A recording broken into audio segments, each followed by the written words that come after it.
Assalamualaikum warahmatullahi wabarakatuh. Alhamdulillah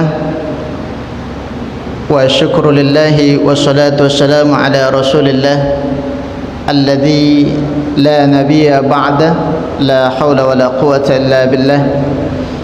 Allahumma la ilma lana illa ma 'allamtana innaka antal alimul hakim.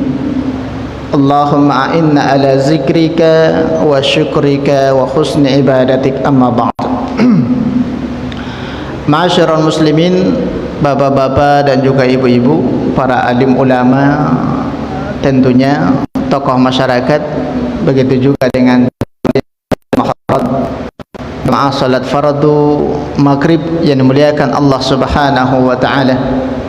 Alhamdulillah, tidak bosan-bosannya kita selalu mengucapkan puji dan syukur kehadrat Allah Subhanahu wa taala, yang mana pada malam hari yang berbahagia ini kita masih bisa melaksanakan sebuah kewajiban kita dalam rangka meningkatkan ubudiyah, begitu juga dengan ketakwaan kita kepada Allah Subhanahu wa taala. Mudah-mudahan kita selalu memohon dan juga bermunajat kepada Allah, apa yang telah kita lakukan senantiasa dicatat sebagai amal soleh di sisi Allah Subhanahu wa taala. Amin ya rabbal alamin. Kemudian salawat beriringkan salam senantiasa kita hadiahkan ke junjungan kita, uswatun hasanah kita, yaitu Rasulullah sallallahu alaihi wasallam, yang berlafazkan Allahumma salli ala sayyidina Muhammad wa ala ali Muhammad, assalamu alayka ya Rasulullah. Mudah-mudahan kita selaku umatnya berharap senantiasa mendapatkan syafaat nantinya fi yaumin la yanfa'u malun wala banun illa man atallaha biqalbin salim, kata Allah. Bapak Ibu jemaah salat fardu maghrib yang dimuliakan Allah, dan juga sebuah keistimewaan bagi kita setelah selesai menunaikan ibadah daripada salat maghrib sembari menunggu masuknya waktu salat isya, maka waktu yang singkat ini kita manfaatkan untuk membacakan beberapa daripada hadis Rasulullah sallallahu alaihi wasallam agar menambah daripada wawasan keilmuan, begitu juga dengan ibadah kita di sisi Allah. Hal yang seperti ini juga sering dilakukan oleh para sahabat dan juga Rasulullah sallallahu alaihi wasallam di zaman beliau. Karena para sahabat setelah selesai salat maghrib, mereka tidak kembali ke rumah mereka masing-masing sembari menunggu waktu masuknya waktu salat isya. Dari mana dasarnya? Pernah diceritakan oleh Rasulullah sallallahu alaihi wasallam, yang mana ini juga dinukil oleh salah seorang ulama mazhab, yaitu Imam As-Syafi'i, mengatakan bahwasanya seseorang yang duduk sembari menundukkan kepalanya, terngantuk dia, itu tidak membatalkan daripada wuduknya. Dasarnya dari mana? Dulu di zaman para sahabat juga seperti itu, mereka menundukkan kepalanya sembari menunggu masuk waktu salat isya, tapi mereka tidak hilang akal mendengarkan apa yang terngiang ataupun mungkin apa yang terlintas di hadapan dan juga sekitar mereka. Ketika selesai ataupun masuknya waktu salat isya, para sahabat ini tidak memperbaharui daripada wuduknya, tapi mereka salat sunnah qabliyah isya. Ini salah satu dasar bahwasanya dulu juga para sahabat memanfaatkan waktu yang paling singkat di antara salat-salat fardu itu adalah antara maghrib dengan salat isya. Maka apa kata Rasulullah sallallahu alaihi wasallam, sebuah keistimewaan diberikan kepada mereka, man salaka tariqan yaltamisu fihi ilman sahalallahu lahu tariqan ilal jannah. Barang siapa di antara umatku, kata Nabi, yang selalu meluangkan waktunya di sisi daripada kesibukannya untuk duduk sejenak di dalam sebuah majelis ilmu, kelak nanti Allah akan mempermudah langkahnya menuju surganya Allah Subhanahu wa taala. Maka juga disampaikan oleh Rasulullah sallallahu alaihi wasallam, man tawaddaa fi baitihi summa yuqda alaihi shalah. Barang siapa yang sudah berwuduk kemudian mereka menunaikan ibadah solat, mereka duduk diam di dalam masjid itu, ternyata telah dicatat oleh malaikat atas perintah Allah Subhanahu wa taala bagi mereka ibadah sama halnya dengan orang yang menunaikan ibadah solat. Nah, kalau waktu Isya, waktu maghrib dengan Isya itu Bu, kurang lebih waktunya 45 menit.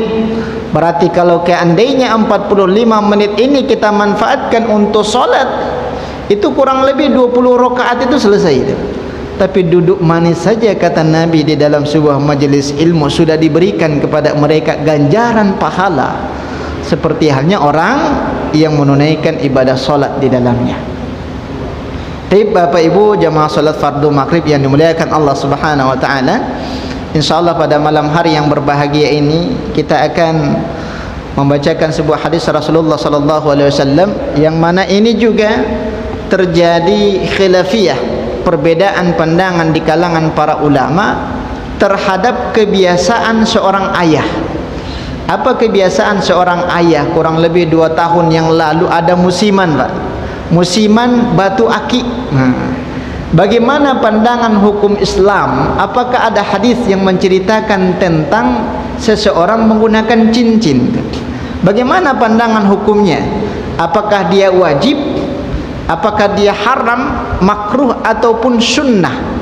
Kalau kita bercerita masalah hukum, berarti tidak terlepas daripada hukum yang 5: mubah, sunnah, makruh, wajib dan haram.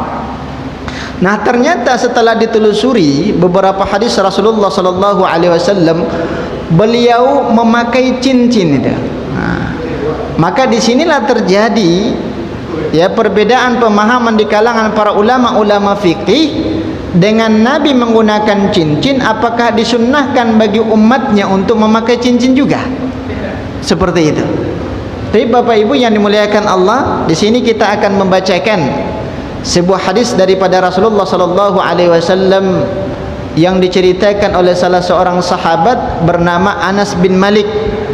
Dan kepribadian daripada Anas bin Malik ini juga sudah pernah kita ceritakan ya di waktu yang lain.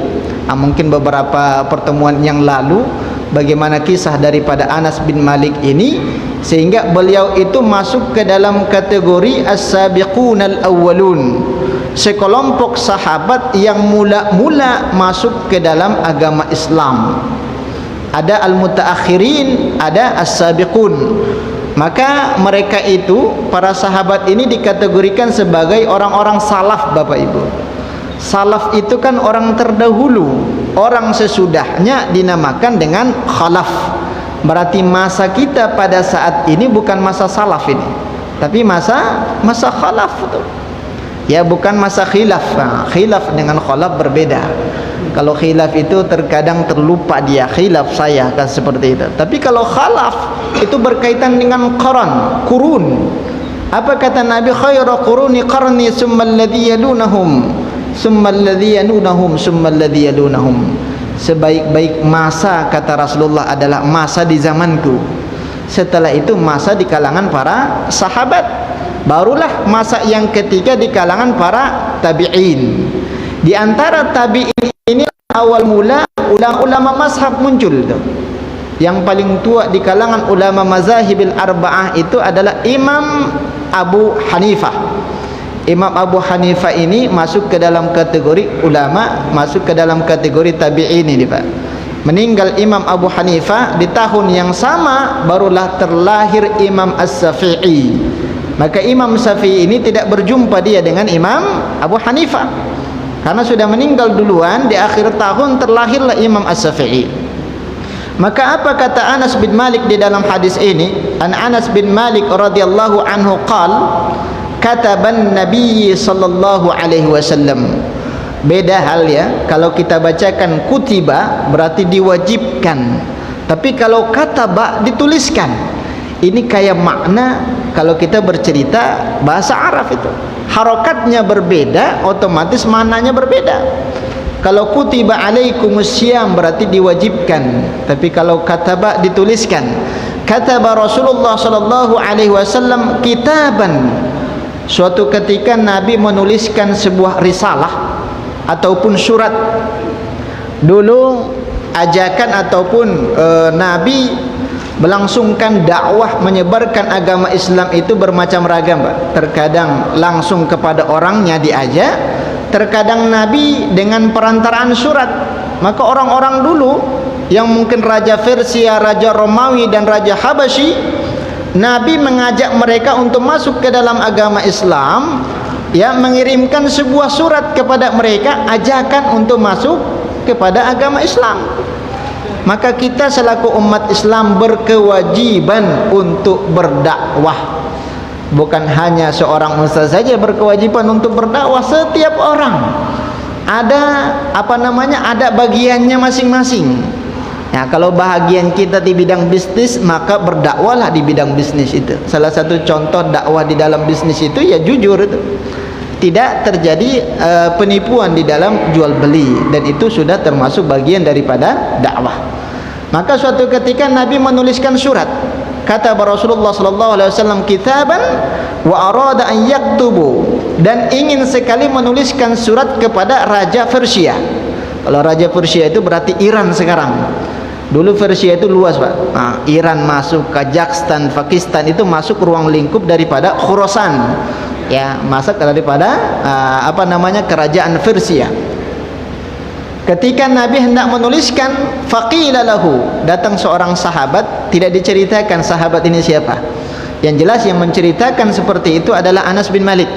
Faqila lahu li Rasulillah sallallahu alaihi wasallam, maka sahabat ini mendatangi daripada Rasulullah sallallahu alaihi wasallam, ya Rasulullah, innahum la yaqra'una kitaban illa makhtuman.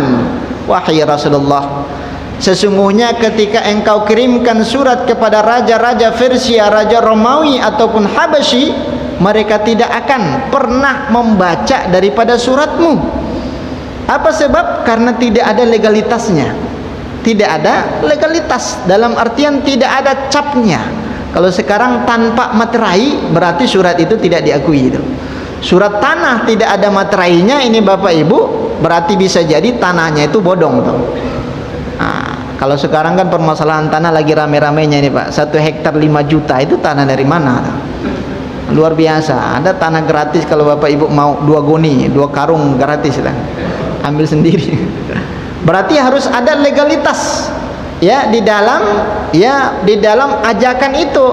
La yaqra'una kitabaka illa kana makhtuman. Sesungguhnya mereka itu tidak akan membacakan suratmu kecuali ada bentuk stempel bahwasanya itu datang daripada engkau. Usulan daripada sahabat ini, maka diterima oleh Rasulullah sallallahu alaihi wasallam. Fattakhadha khatiman min fiddah. Maka ketika itu Nabi menempa sebuah cincin yang terbuat daripada perak. Berarti cincin daripada Rasulullah sallallahu alaihi wasallam itu terbuat dari perak. Naqsuhu fi ra'sihi Muhammad Rasulullah, dan terukir di kepala ataupun batu akiknya itu bertuliskan Muhammad Rasulullah. Nah, tapi kebiasaan Nabi ketika sudah distempel itu benda, dia balikkan kepalanya ke dalam. Nah, seperti itu, tidak dimanfaatkan untuk menyakiti orang lain, Pak. Ini kalau mata cincinnya besar, ini kalau kena kepala lumayan juga. Nah, tidak, tapi Nabi menyimpannya, memutarkan kepala cincin itu ke dalam karena bertuliskan Muhammad Rasulullah. Apakah boleh kita contoh pada saat ini? Seharusnya memang bagus, Pak. Bagi orang yang punya kepentingan, punya tempat strategis, baik di dalam pemerintahan ataupun yang lain. Contoh, apakah dia lurah, apakah dia RT, apakah dia wali kota ataupun yang lainnya, sehingga tidak menyusahkan orang lain. Ada yang minta stempel, udah langsung selesai barang. Kalau sekarang minta stempelnya luar biasa, Pak. Nah, luar biasa, datang dulu ke ajudannya, sudah selesai ajudannya seperti ini. Padahal stempelnya itu di lacinya. Ini birokrasi yang terjadi di Indonesia. Maka apa kata Rasulullah sallallahu alaihi wasallam? Permudahlah urusan daripada saudaramu, maka Allah akan mempermudah urusanmu di dunia dan juga di akhirat. Bukan hanya di dunia saja. Maka kita boleh mencari tempat yang strategis, yang mungkin mengambil kebijakan. Tapi ketika kita duduk di situ, mudahkan orang lain untuk mengurus segala sesuatu yang berkaitan dengan kebutuhannya. Maka setelah dijadikan oleh Rasulullah sallallahu alaihi wasallam sebuah cincin terbuat daripada fiddah ataupun perak, maka apa kata Anas bin Malik? Kanat anzuru ila bayadihi fi yadihi. Maka ketika itu aku melihat putihnya itu mengkilau di tangan daripada Nabi. Siapa yang bercerita seperti itu? Anas bin Malik. Berarti Nabi memakai cincin itu yang mana kepalanya bertuliskan Muhammad Rasulullah. Berarti dari dasar itulah terjadi khilafiyah di kalangan para ulama. Apakah menggunakan cincin itu hukumnya sunnah ataupun hanya sebatas boleh saja? Maka ulama yang pertama ya dari kalangan mutakallimin, mungkin kebanyakan di kalangan ulama-ulama guru-guru kita dari Saudi Arabia, dari Timur Tengah, mereka menyimpulkan bahwasanya menggunakan cincin itu bagi umat daripada Nabi hukumnya mubah. Dikarenakan apa? Dikarenakan tidak ada hajat.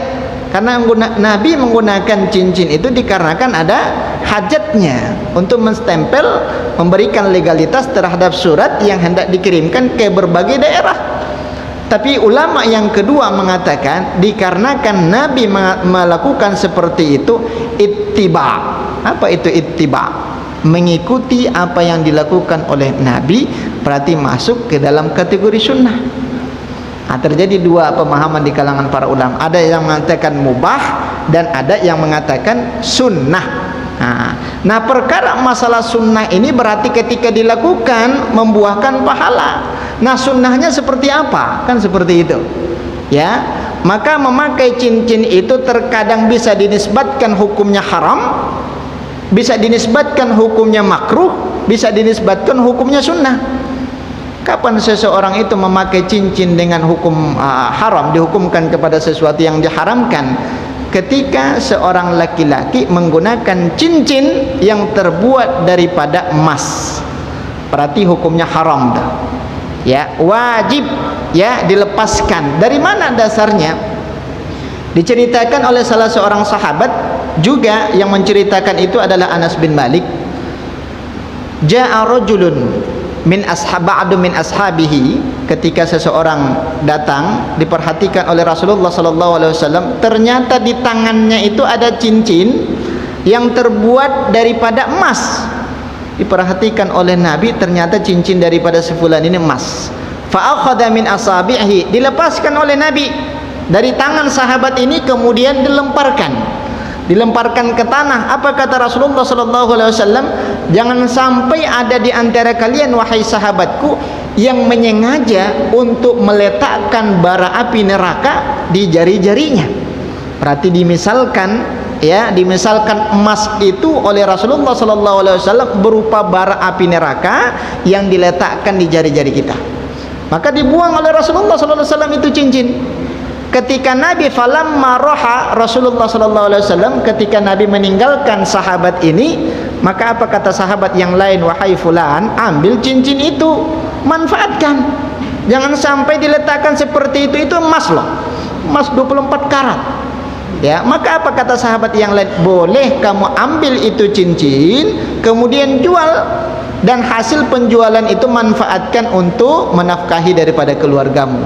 Maka apa kata sahabat ini? Wallahi, demi Allah, ketika Nabi yang membuang daripada itu cincin, saya tidak akan mengambilnya selama-lamanya. Ini luar biasa. Nah, kalau di Indonesia langsung diambil orang. Ya, jangankan emas, besi saja hilang. Ya, seperti itu. Tapi sahabat ini luar biasa. Kenapa dia tidak mau mengambilnya? Itu ikhtiyaton, penjagaan ataupun kehati-hatian, karena Nabi sudah melarang daripada itu. Berarti hukumnya haram apabila seorang laki-laki menggunakan aksesoris yang terbuat daripada emas, sama ada dia jam, sama ada dia cincin, sama ada dia gelang, sama ada dia kalung ataupun yang lainnya. Ketika dia jenis kelaminnya laki-laki, wajib ditanggalkan. Terus bagaimana halnya dengan perempuan? Kalau perempuan menggunakan ataupun memakai emas itu, Pak, hukumnya boleh. Boleh. Ya, terkadang perempuan itu, ibu-ibu itu pengen sekali memakai emas, tapi suaminya tak beli dia. tidak membelikannya. Nah, seperti itu. Berarti hukumnya berbeda. Diperbolehkan bagi perempuan dan diharamkan bagi laki-laki. Nah, ini bernuansa hukum haram ketika menggunakan cincin. Kemudian yang kedua, yang diharamkan menggunakan cincin itu adalah seorang ayah yang mana ada nuansa kesyirikan seperti itu. Ini cincin saya ini punya isi dia, punya isi tebal seperti itu. Ketika dicabut, dicopot dari jari-jarinya, kemudian direndam. Bekas daripada rendamannya itu diminum oleh dia untuk mengeluarkan aura, semangat kehidupan katanya. Ini syirik.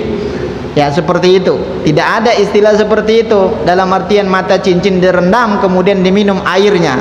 Ini seperti itu. Nah, mendingan aja daripada cincin kaos kaki sekalian dan yang lain seperti itu. Berarti sesuatu yang tidak dibenarkan seperti itu. Kenapa Nabi ataupun ada sahabat atau begitu juga di kalangan para ulama yang menghukumkan sunnah menggunakan cincin sebatas hiasan? Ya, hiasan. Ya, berarti laki-laki itu juga boleh berhias tapi tidak boleh berlebih-lebihan. Dua. Yang ketiga, seorang laki-laki dimakruhkan menggunakan cincin apabila jari-jarinya tidak sesuai. Hukumnya makruh. Ya, dalam artian lebih baik tidak menggunakan cincin daripada memakai cincin. Ya, dari mana dasarnya? Ini pernah diceritakan oleh Ali bin Abu Thalib radhiyallahu anhu. Apa kata Ali bin Abu Thalib? Nahani Rasulullah sallallahu alaihi wasallam an atakhattama fi isbaghi hadhihi aw hazihi. Ketika itu aku menggunakan cincin, kata Ali bin Abu Thalib, maka dilihat oleh Rasulullah sallallahu alaihi wasallam langsung dilarang.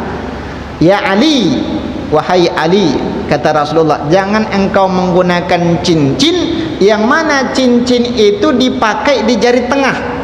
Ini makruh kan? Tidak boleh di jari tengah atau jari yang di sampingnya. Nah, jari yang di sampingnya inilah terjadi perbedaan pemahaman di kalangan para ulama. Yang di sampingnya dimaksudnya di mana? Apakah dia jari manis atau as-sababah? Wa fi riwayatil ukhra, yang lebih kuat itu adalah di jari telunjuk. Berarti jari tengah, jari telunjuk dan ibu jari ini tempat cincin yang dimakruhkan. Kalau bapak ibu, terusus bagi bapak-bapak yang sudah menggunakan cincin jari tengah itu, copot itu, pindahkan ke jari manis. Kalau terlalu longgar kasih ke yang lain, yang lebih besar jari-jarinya, kan seperti itu. Nah, berarti dimakruhkan jari tengah, begitu juga jari telunjuk dan juga ibu jari. Yang diperbolehkan dua jari ini antara al-binsaru wal khinsar, jari manis atau jari telunjuk. Dan ini aturan hanya berlaku bagi laki-laki. Kalau perempuan boleh, apakah dia jari tengah, apakah dia jari telunjuk, apakah dia ibu jari, tergantung jumlah cincin yang dibeli oleh suaminya berapa. Kalau dibeli oleh suaminya 10, ibu pakai 10-10-nya boleh. Nah, seperti itu.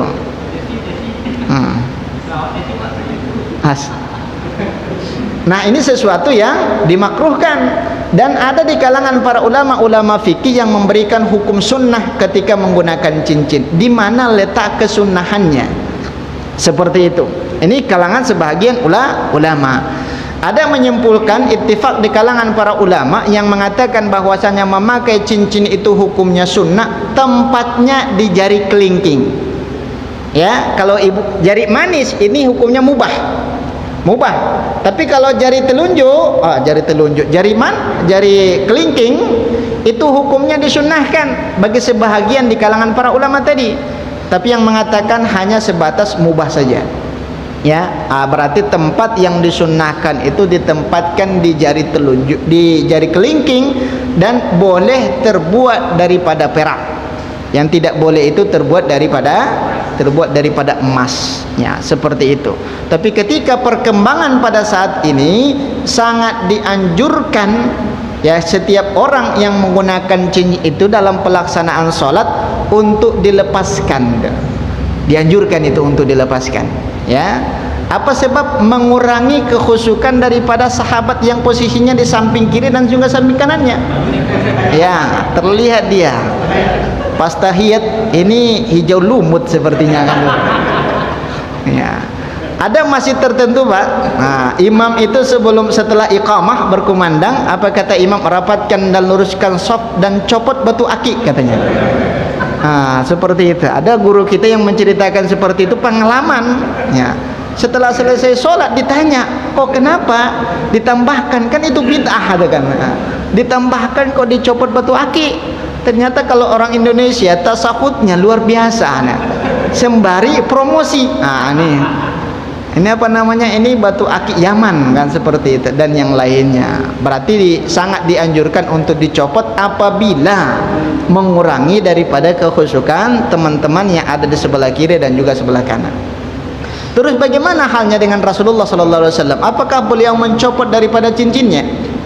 Ini kita perhatikan, karena di hadis yang pertama tadi dijelaskan oleh Anas bin Malik bahwasanya Rasulullah sallallahu alaihi wasallam itu menggunakan cincin yang kepalanya tertuliskan Muhammad Rasulullah. Berarti ada kalimat Muhammad, ada kalimat Allah di dalamnya. Setiap kali berwudu ataupun hendak masuk ke kamar mandi, Rasulullah melepaskan itu cincin, kemudian dia masuk ke kamar mandi. Keluar dari kamar mandi cincinnya masih ada. Nah, seperti itu. Kalau di Indonesia luar biasa kan.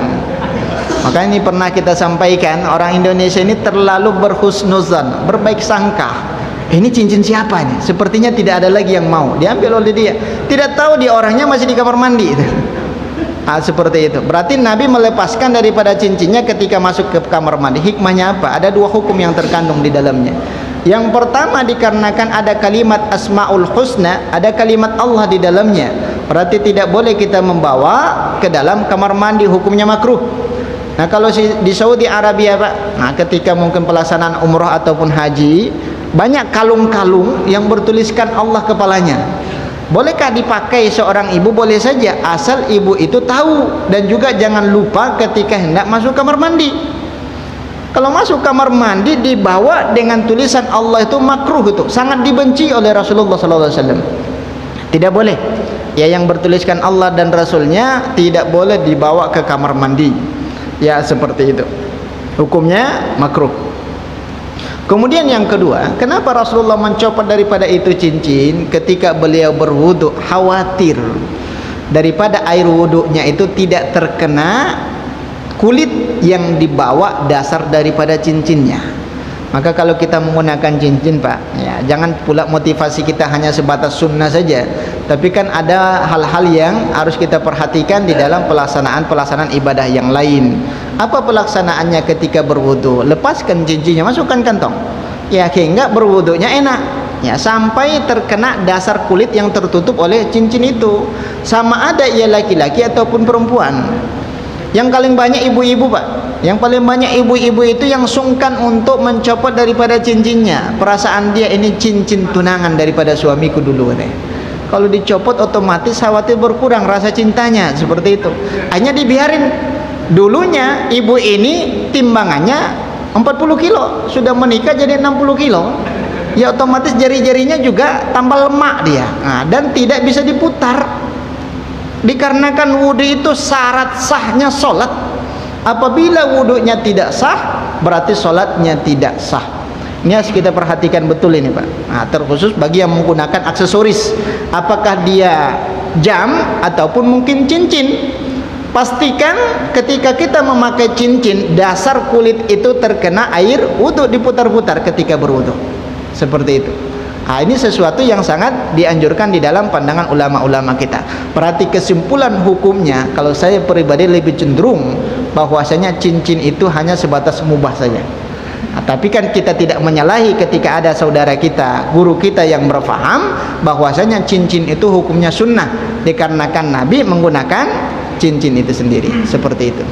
Tapi Bapak Ibu yang dimuliakan Allah Subhanahu wa taala, inilah beberapa hukum ya yang terkait di dalam hadis yang diceritakan oleh Anas bin Malik, yang mana Rasulullah SAW dianjurkan oleh sahabat yang lain untuk menggunakan cincin, yang mana fungsi daripada cincin itu adalah untuk dijadikan sebagai khatam legalitas surat yang akan dikirimkan ke berbagai penjuru negara ketika itu.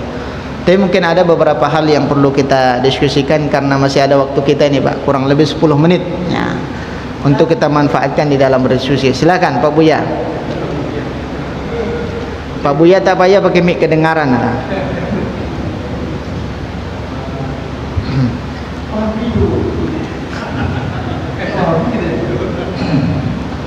Mau tanya Ustaz, bagaimana seorang lelaki kalau pakai emas, cincin emas tadi haram, pakai kalung emas, bagaimana dengan ibadah yang dikerjakannya? Yang kedua, sekarang ada musim gelang sama kalung kristal. Jadi laki-laki pakai gelang dan kalung kristal itu bagaimana hukumnya? Itu Ustaz. Baik. Ini saya ingin tahu. Kalau memang dilarang ya. Baik. Coba satu itu kalau ini pedulukan Ustaz ya. Kadang-kadang kita sama kita atau di samping sini punya Ustaz masih ada belakang lagi. Tapi kita cucu perempuan itu bagaimana hukumnya? Dibawa ke masjid cucu perempuan. Baik. Terima kasih Ustaz. Terima kasih Pak Buya atas pertanyaannya. Mungkin ada yang lain? Silakan. Silakan Ustaz.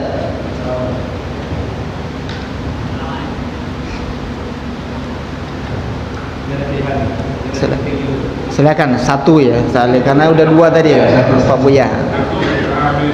Assalamualaikum warahmatullahi wabarakatuh. Assalamualaikum warahmatullahi wabarakatuh. Terkait dengan muslimah di sosial media ini sering kita ucapkan ketika meninggal seseorang atau sahabat yang berdunia. Kalau kita urut daripada kejadian itu kan intinya beliau sudah meninggal. Apakah ucapan doa kita semoga husnul khotimah ini berlaku untuk yang meninggal, sementara proses husnul khotimah itu kan qabla, sebelum meninggal. Ya. Nah itu ya. Untuk hari ini setelah ke depan ada Assalamualaikum warahmatullahi wabarakatuh. Yang pertama terkait daripada pemakaian aksesoris, ya. Apakah seorang laki-laki itu boleh menggunakan gelang? Ya, seperti itu. Nah, ini berkaitan dengan aksesoris. Tadi sudah jelas bahwasanya sahabat itu ya mencopot daripada cincin emasnya kemudian dicampakkan ke dasar tanah oleh Rasulullah sallallahu alaihi wasallam karena terbuat daripada emas. Berarti diharamkan apapun bentuk aksesorisnya. Terus bagaimana halnya dengan benda lain, seperti halnya mungkin ada kilauan permata dan yang lainnya. Kita harus telaah dulu apakah benda itu ada manfaatnya untuk orang-orang tertentu. Kalau dia ada manfaatnya berarti diperbolehkan. Ya, kalau tidak ada manfaatnya berarti tidak boleh itu. Segala sesuatu yang harus ada manfaat. Kalau berkaitan dengan cincin ini adalah sebatas hiasan. Ya, tapi kalau sudah mengarah kepada anting-anting dan juga kalung, ya bagi laki-laki tidak dibenarkan itu. Kenapa? Karena ini adalah kebiasaan seorang perempuan memakai anting-anting dan juga memakai kalung. Maka kalau ada laki-laki yang memakai kalung agak sedikit aneh, Pak. Apalagi kalungnya berbentuk rantai. Ingin sekali kita mengikat dengan tali yang panjang kemudian dilepaskan seperti itu. Rantai yang besar itu, seperti itu. Tapi kalau kalung ini atas anjuran dokter mungkin bermanfaat bagi kesehatan kita, mungkin ada pancaran aura yang ada di dalam di dalam kalung itu atas penelitian dokter ya, bukan perdukunan. Kalau berdukunan tidak boleh. Atas anjuran daripada dokter berarti boleh kita gunakan. Kenapa tidak boleh kalau tidak bermanfaat? Maka apa kata Rasulullah? Man tasabbaha ala qaumin fahuwa minhu. Barang siapa yang menyerupai sebuah kaum maka mereka bahagian daripada kaum itu. Kalung itu kebiasaan perempuan. Nah, kalau ada laki-laki berkalung, ya hampir-hampir mirip lah itu. 11-12 kan seperti itu. Kalau bisa tidak ada manfaatnya Pak, copot aja. Ya, kalau tidak ada manfaat daripada aksesoris itu. Begitu juga dengan anting-anting. Ya, seperti itu. Yang tidak boleh jelas keharamannya yang terbuat daripada emas dan juga terbuat daripada sutra, harir. Harir berarti baju sutra, baju yang agak sedikit mengkilau. Nah, itu mungkin ada nuansa sutranya, tapi tidak semua yang mengkilau itu sutra. Nah, seperti itu. Nah, ini hanya diperbolehkan bagi perempuan saja. Bagi laki-laki tidak boleh. Nah, seperti itu. Berarti jikalau ada manfaatnya, benda itu diperbolehkan. Ya, seperti itu. Kemudian yang kedua, berkaitan dengan anak-anak. Apakah anak-anak itu boleh dibawa ke masjid? Bukan boleh, tapi sangat dianjurkan. Sangat dianjurkan dibawa ke masjid untuk memperkenalkan kepada mereka rumah ibadah. Sehingga mereka dulu, ayah saya sering melakukan sholat seperti ini, sehingga dia tertarik. Apakah Nabi pernah membawa cucunya ke masjid? Posisi Rasulullah SAW ketika itu sebagai imamnya. Sebagai imam, ia bawa cucunya. Ya, ia bawa cucunya, salah satu di antara cucunya, ada yang mengatakan Husain, ada yang mengatakan Hasan. Ya, karena Hasan Husain ini cucu dari menantunya Ali bin Abu Thalib, lahir dua, Hasan dan Husain, kembar dia. Yang lebih tua itu Hasan dan Husain yang lebih muda. Dibawa oleh Rasulullah. Ketika sujud, ternyata Hasan itu menaiki punggung daripada Rasulullah. Naik ke punggungnya. Itu kan anak-anak, Pak. Umur 2 tahun itu biasa. Maknya sholat, naik dia. Dikiranya main kuda-kudaan ataupun yang lain itu. Naik ke atasnya. Maka Nabi menunggu sampai Hasan itu turun daripada pundaknya, baru dia bangkit dari sujudnya. Maka setelah selesai sholat, datang seorang sahabat, ditanya, "Ya Rasulullah, kami merasa sujud engkau tadi agak sedikit lama dibandingkan sujud yang lain. Apa yang menyebabkan? Apakah mungkin ada doa tambahan daripada doa yang sudah diajarkan kepada kita? Mungkin ada datang wahyu dari perantaraan Jibril." Maka apa kata Rasulullah SAW? "Wahai sahabatku, tidak ada tambahan doa di situ. Tapi dikarenakan cucuku tadi menaiki pundakku, sehingga aku khawatir ketika naik bangkit dari sujud, aku khawatir dia terjatuh ke belakang."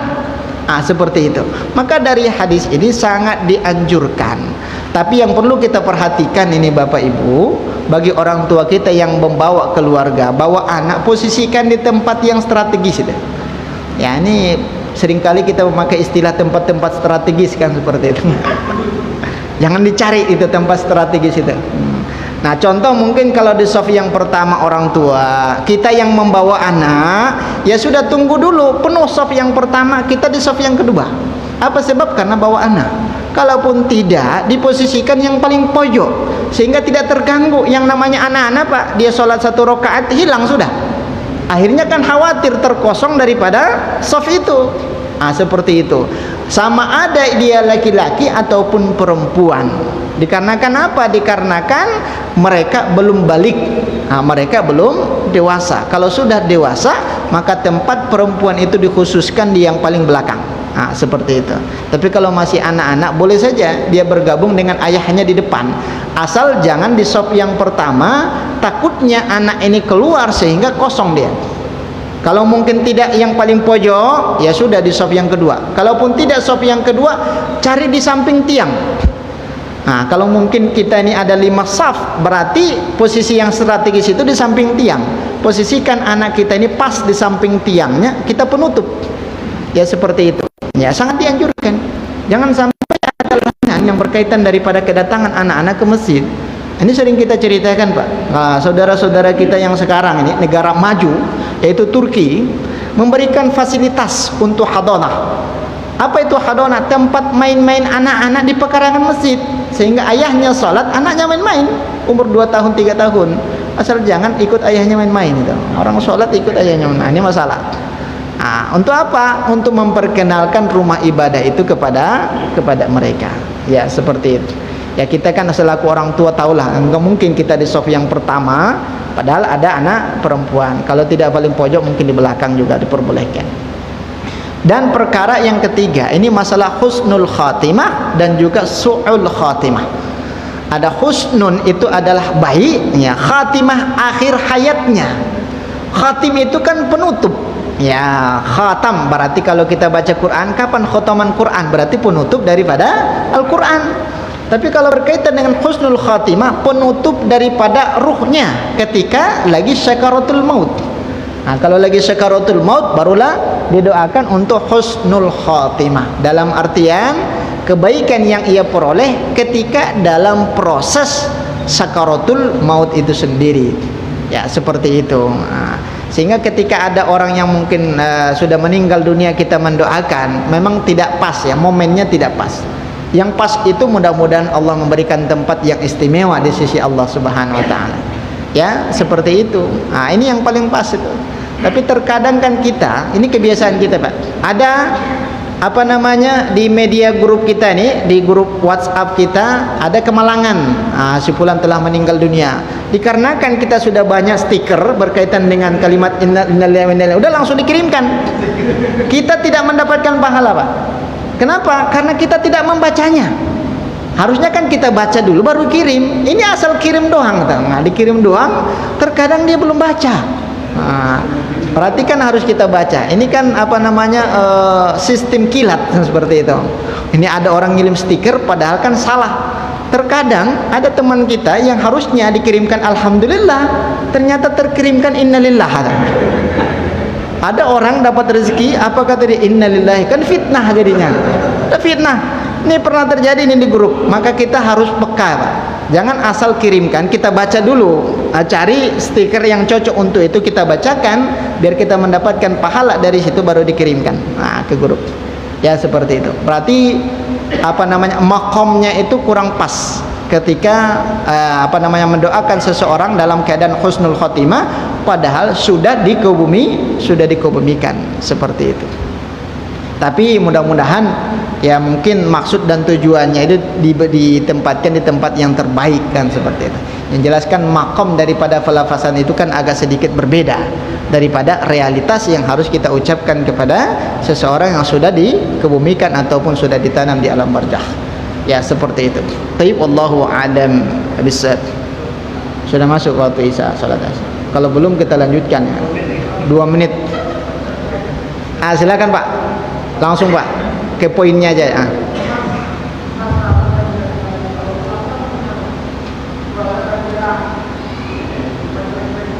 Suasana.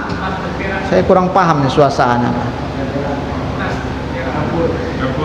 Baik, ini berkaitan dengan suasana.